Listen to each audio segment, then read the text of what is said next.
Come to Helmuth Ford, home of the lifetime powertrain warranty. Hi, this is Stacy from Shetler Insurance Services. Come see me on the east side of the square in Sigourney for all your insurance needs. The 2025 Iowa Nouveau is the first wine of the season and is an excellent wine for Thanksgiving dinner. It's a fresh and fruity dry red wine that's big enough for the turkey, dressing, and cranberry salad while not overpowering the mashed potatoes. The grapes for this wine were all grown in our vineyards and were still hanging on the vines on Labor Day. It goes on sale at the winery and at your favorite retailer on Thursday, November 20th. Who has time to stop for a sit-down meal? You need something fast, fresh, and filling. Something that tastes homemade. That's where Casey's comes in. We're not just a convenience store. We're your go-to spot for food that actually satisfies. Stop by Casey's in Sigourney today. Make your day easier with great food from Casey's. Order ahead on the Casey's app for quick pickup. From a full tank of gas to a full meal, Casey's in Sigourney is your one-stop shop. Schedule your next dental appointment with Dr. Dan Schuster at Oski Dental, 641-673-4845. They're accepting new patients. Oski Dental will file all of your insurance forms for you. They're a Delta dental provider. And Oski Dental is located at 902 South 17th Street in Oskaloosa. That's Oski Dental, 641-673-4845. We make smiles happen at Oski Dental. It's the holiday season at Stam Garden Center and Nursery. Come visit Stam's to take a closer look at all that they have to offer. Stam Garden Center and Nursery is open Monday through Saturday, 9 a.m. to 6 p.m., closed on Sundays. Located at 2421 Highway 92, Oskaloosa. Call 641-672-1437. Experience the color this Christmas at Stam Garden Center and Nursery. Shop at Barnwired on the south side of the square in Sigourney this Friday and Saturday for incredible deals. Black Friday deals on merchandise start when you spend $50 and get 5% off all the way up to when you spend $250 and get 25% off. On Small Business Saturday, get great deals on gift cards, Corkcicle, Hygro, and buy one get one 50% off on all ornaments, socks, and dish towels of equal or lesser value. Barnwired at 119 East Marion in Sigourney. Welcome to this edition of Morgan You Asked For podcast. We are here Thanksgiving Eve, pretty late. Wanted to wait till after the Hawkeye game where they did beat Grand Canyon. Bennett Sturts with another just masterful job of controlling the game and leading his Hawkeye team to the win. We'll get to that game later in the podcast. I'm solo tonight. Trevor went up to Iowa State tonight to watch the Iowa State women's volleyball game. Unfortunately, they did fall to Kansas State 3-1. So not the result that we wanted there, but good to be able to go up there with Durandes and watch Faith play all that and everything. So first, just want to wish everybody a happy Thanksgiving. Most people will listen to this probably driving somewhere over this weekend holiday, going to see family, friends, or whoever's important to you. So drive safe. Here in Iowa, I think we're going to get one heck of a snowstorm on Friday night, Saturday. Be safe, be careful, but don't be too afraid. It's just a little bit of snow, but it will be the first snow of the year, so some people will drive a little crazy, but you can get there just slow and steady, and you'll get there. First, we want to talk football here, college football. We're going to leave the NFL for the most part. I just want to talk one real quick thing with the NFL. The Chicago Bears win again on top of the NFC North, inching closer and closer to the number one seed in the NFC, with the Philadelphia losing to the Cowboys. So we'll get Trevor here next week, and we'll talk more and more. We'll see how the Bears do this week.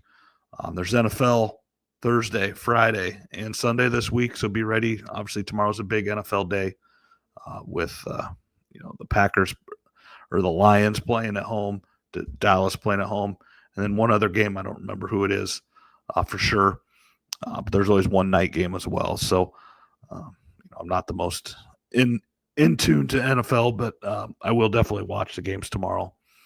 Thanksgiving is a big football day, and I will enjoy that. Friday, I think the Bears play Friday with also the Hawkeyes playing Friday at 11. And I believe I think Ole Miss, Mississippi State play at 11.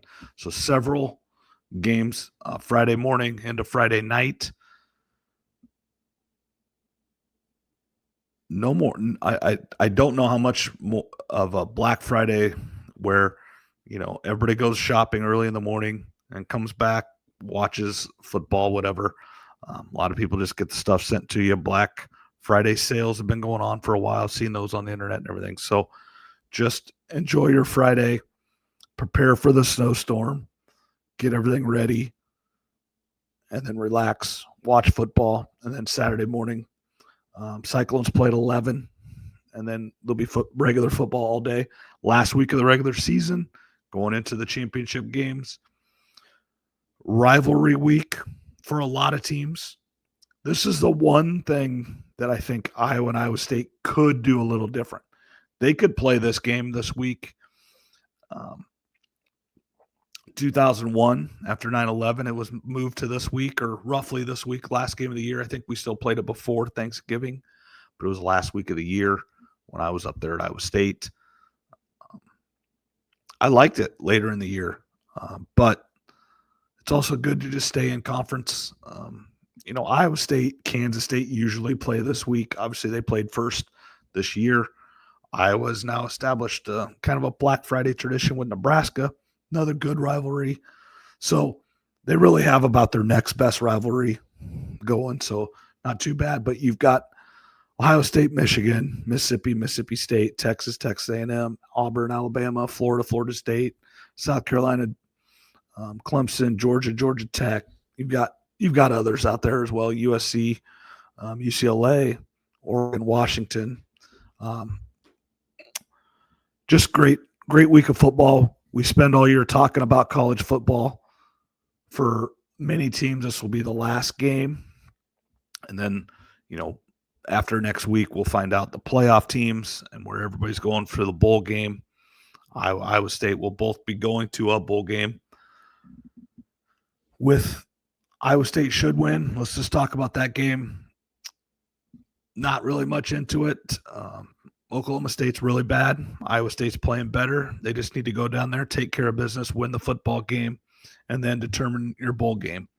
The only interesting thing is kind of the slotting of the Big 12 looks like a Liberty Bowl, but we've been to the Liberty Bowl quite a few times here in the last, 10 years. I'm pretty sure Iowa State is pushing to not go there. Also, Orlando several times in the last 10 years. So I believe they are pushing for the Rate Bowl, which is in Phoenix. It's just something different. It's lower on the pecking order of bowl games.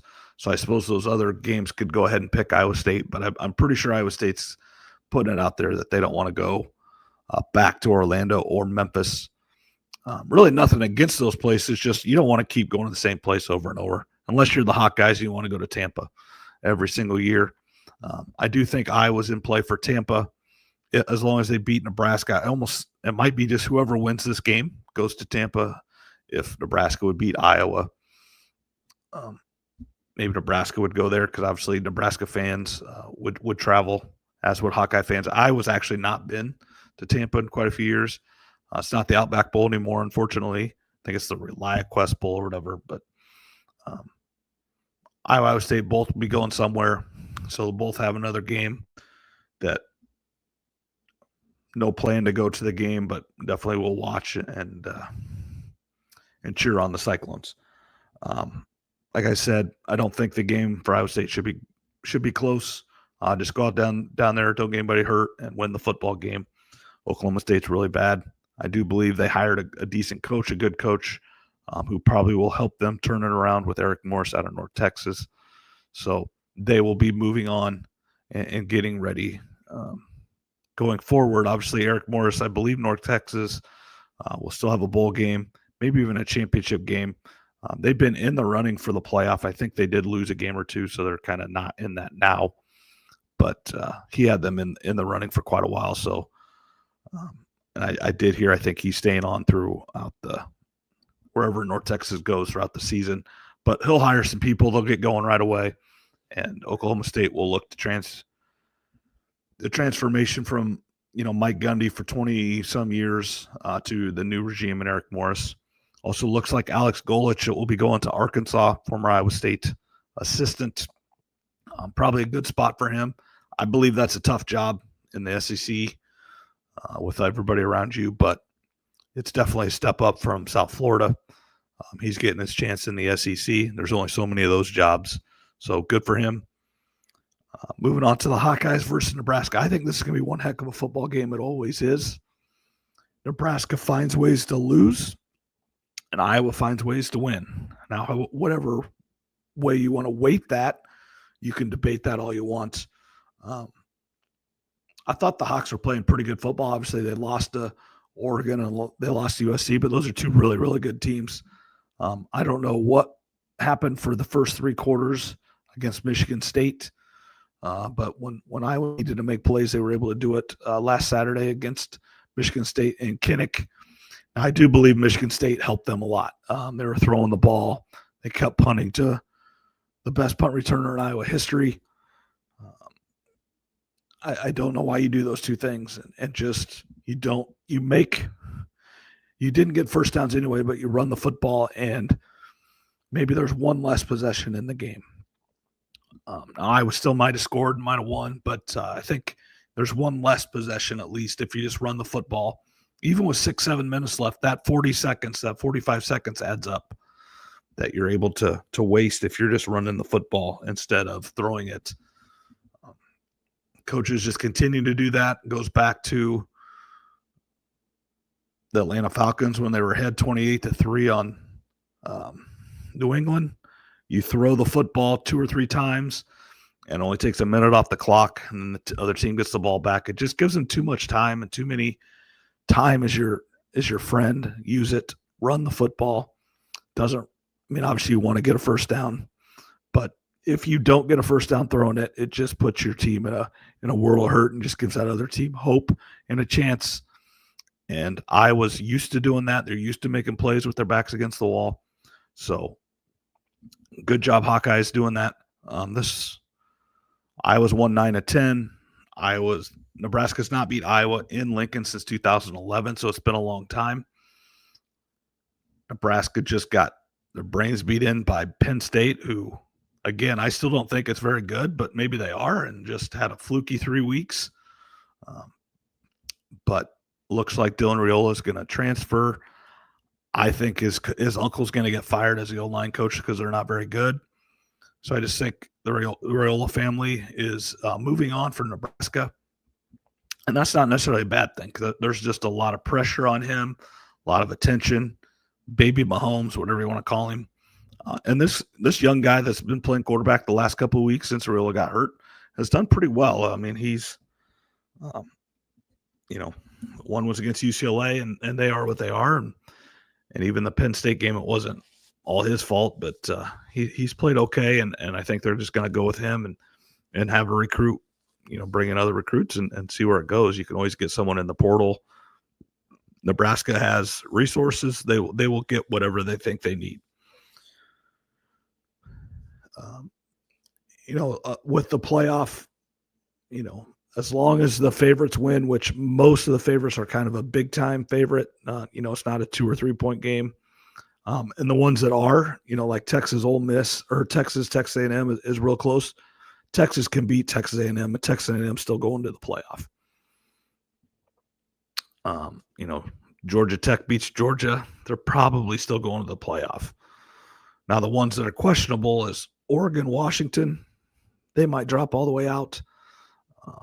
Ole Miss, that's a whole different situation with the Lane Kiffin saga going on. The more and more this goes on, I do think he is going to leave. I'm surprised at that. Actually, when this first started, I thought he might stay, but it does look more and more like he's going to leave. And it looks to be like he's going to LSU, which I do think is a better job, and I don't blame him for leaving. But And there's no good time, and everybody's crucifying him for not giving an answer. There's no good time. College football has to figure this out. There needs to be designated time for coaching changes. There needs to be designated times that are a little bit more conducive to the school calendar for the player transfer portal. There needs to be a better calendar, but it is what it is. He's going to make the decision or say it after the game on Friday, and whatever he decides will affect. But, if they would lose to Mississippi State and he leaves, I could definitely see the committee leaving Ole Miss out, or at least dropping them down to having to go on the road instead of a home game like they would now. So, and both those situations would be really good for the Big 12 to get another team in, as long as everybody, keeps up their end of the bargain going into the championship week. Alabama beats Auburn. I do think that game's going to be closer than people think, but I do think Alabama pulls it out. That's another team, if they would lose, they could drop out, I believe, but who knows? They want Alabama in that playoff. So the committee is very much, they want the big names. It's a television product.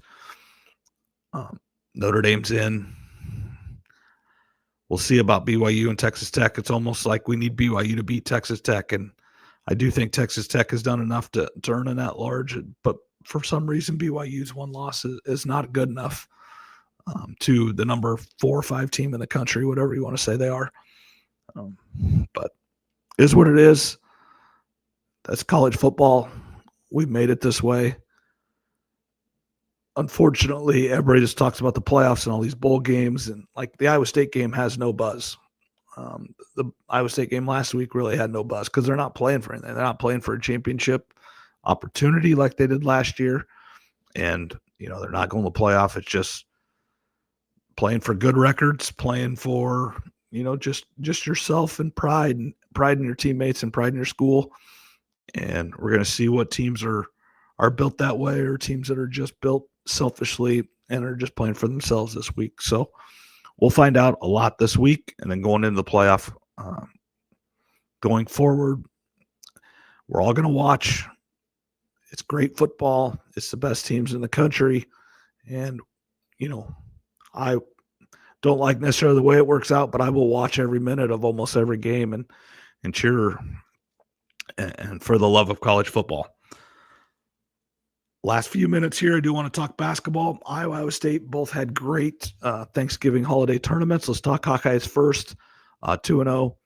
They beat Ole Miss yesterday, and then tonight, just a little bit before the podcast here, they beat Grand Canyon. Bennett Sturts is just a stud. He controls the game. Everything runs through him. Ben McCollum just gives him the keys, and he is the coach on the floor. I will be interesting to see what McCollum's teams look like without Bennett Sturts, because he is one of one. He plays 40 minutes a game.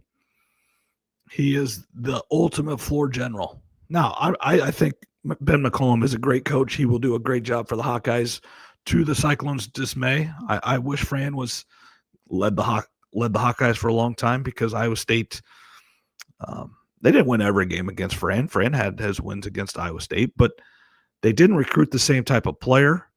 And overall, Iowa State, would win more than they lost to against Fran McCaffrey. Now, I think McCollum's going to recruit those Midwest kids. I'm assuming he's going to try to go to Milwaukee a little bit. But maybe Iowa State has too good an end there, and try to get some of those Midwest kids with him being a Midwest guy. No, it's going to be a good game, and McCollum has done a great job. Will continue to do a great job. We're going to see how good they are. Ole Miss and Grand Canyon, neither one are ranked. They're good teams. They should be tournament teams, but we're going to find out real quick. I think they go to Michigan State here coming up this week. We're going to find out if they can play or not. And we're going to see how Bennett Sturts does against, top 15 teams, perennial powerhouse, Michigan State. where he's at the top of the depth chart. Tom Izzo's as good as there is, and he will make it as difficult as it can be for Certs. I do still think he will have a very successful game, and he will give the Hawkeyes a chance. Cyclones played in the Players era where everybody got paid $1 million, and then Michigan just beat Gonzaga by like 40, which is unbelievable. Not that they won the game, but with the margin. Drake May got FAU to the Final Four. Now he has all the resources he could ever have at Michigan, and looks like he has one of the best teams in the country. Got another $1 million for his NIL pot. Iowa State 3-0, beat St. John's by 1, beat Creighton by a lot, and beat Syracuse by a lot. 35 points today. Syracuse isn't very good. I'm just going to say that. They went 0-3 in the tournament out there. How they got to this third game point differential is what it is, and I don't care. I mean, obviously I wish they'd have been playing for a championship or playing for the third place instead of the fifth place game. But how they got Syracuse to play, that is not good. Because I was watching another podcast here earlier, and they had up that's a quad 3 game right now against Syracuse. That's not good. You're 2-0. You expect to play a power team. Now, the problem with that tournament is there was 18 teams, and I think half of them were from the Big 12, and they were really trying really hard not to play conference teams this early. Like, it'd have been really good. Houston played somebody today, and that's probably actually who they should have played, but they didn't want conference teams playing in this tournament, which I understand, but I'd rather have played Houston than Syracuse. Just because it's a better challenge. It's just Iowa State is, since Otzelberg has been there, they're a top 15 team in the country, and they play in all these big time tournaments. Maui, the Phil Knight Invitational a few years ago. Iowa State plays in all these big tournaments, and they need to play big time opponents. And Syracuse is, like, historically, Syracuse is a big time opponent. But this year they are not. And then there are also people question how good Creighton is. Owen Freeman does not look like the Owen Freeman from the Hawkeyes.